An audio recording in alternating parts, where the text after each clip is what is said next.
Hello there, my name is Mary Cole with Good Story Company. Today I am talking about the category of new adult. Now, I make a lot of jokes about the new adult category. This is not at all to disparage the publishers that publish new adults, namely St. Martin's Press, which sort of originated the trend, or the wonderful writers who write in the new adult category.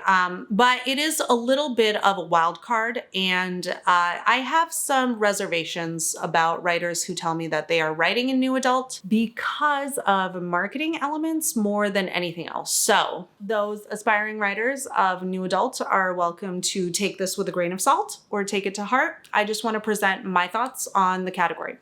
So new adult is a relatively new category, and it grew out of this phenomenon that we saw around the twilight years of a lot of women in their 20s, their 30s, their 40s, and on reading YA. A lot of readers and customers for YA turned out to be what we usually think of as chick lit or women's fiction readers, and that's great. It gave a lot of attention to YA. It gave a lot of money into the industry, a lot more readers in bookstores and out, holding books instead of iPhones. Wonderful stuff all around. Out of that grew this interest in, well, what is between YA and chick lit, right? So we have YA, usually the characters are 16 to 18, and 18 was always seen as sort of a really hard cutoff. And then chick lit starts up in your 20s and kind of in the dating, marriage, reproductive, career building years. That's where chick lit is. And then sort of the second act of the female life cycle, when you've been in a marriage for a while, you're dealing with family issues, you're maybe finding yourself again after raising children or getting a divorce or whatever, these are very broad strokes, but that is the milieu of women's fiction. So there's kind of a gap, though, between 18, the hard cutoff for YA, and the beginning of chick lit, which is when you're out in the career force, out in the dating world for a couple of years, you've been kicking around, you're in your maybe mid-20s. Well, what about 18 to 23, 24? And this is where new adult sort of swept in. And I say swept with a little bit of skepticism because I think there was a lot of enthusiasm and a lot of hoopla about the new adult category. But my hesitation, this is my main hesitation with it, is that it hasn't necessarily taken off in a way where it's a real, robust, money-making, just super hugely popular category in and of itself. Not like chick lit, not like women's fiction, and not like YA. So we can definitely, I think there's merit and value in writing that character, that age group. There are YA stories that would be harmed if we tried to shove them down into high school because the stories are bigger than that. They need a little more independence for the character. They need the character to be in college for a variety of reasons. And this is still kind of really, really meaty coming of age territory for storytelling. So I do think that there's merit and value in telling the stories of this time period, this really dynamic kind of 18 to 23, 24 period.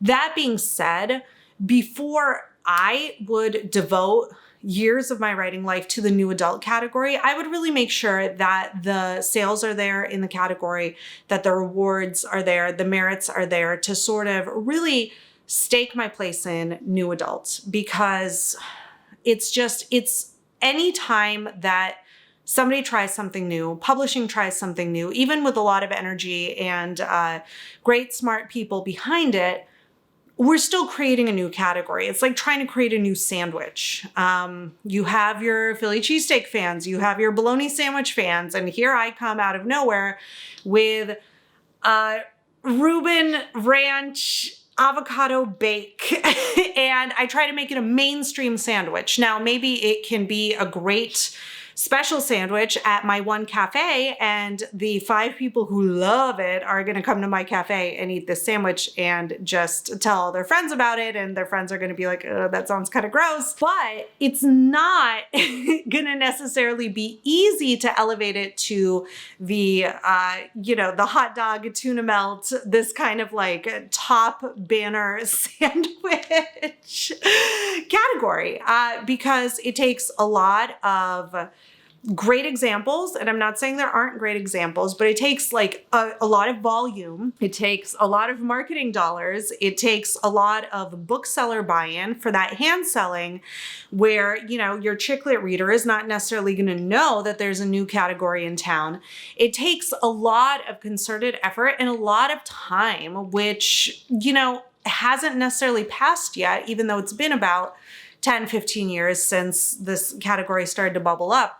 It takes a lot to establish a new category. And before a writer devotes themselves to a new category, I would really want to make sure that there's a there. I advise writers all the time in terms of next career moves. What should I do? Which project should I focus on? And when somebody says, you know, I'm really thinking about trying a new adult because I couldn't quite make this work as a YA, for example, or I couldn't quite make it work as a chick lit, depends on the case, of course. So this is more general advice, but I would say, if you're absolutely sure that you can't make it work in one of the bigger, more established categories, because that's where you're really likely to see more pickup for your manuscript, more pickup for your idea, for your career. I'm all about working smarter, not harder, and thinking strategically, if at all possible. Then you can go for this relatively new category. You can try your hand at new adults. But otherwise, to me, it's not a sure bet. It's not necessarily a safe bet. As a result, I'm very risk averse, especially when it comes to where do I debut? How do I build my career as a writer? I would say make sure that you're choosing the category of your project strategically. For example, right now, we are still very much in the middle of the COVID pandemic. And so I'm hearing a lot of fatigue.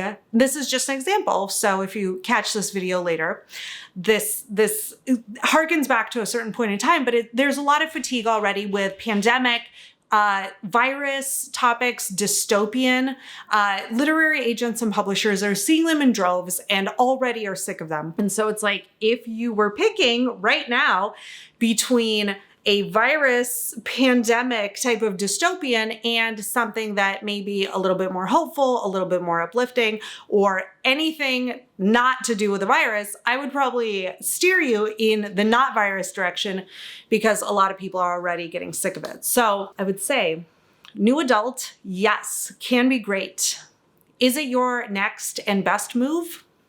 It depends. It depends on how strategic you're being, and it depends on whether this is the only place that the book can go and the idea as concepted can go.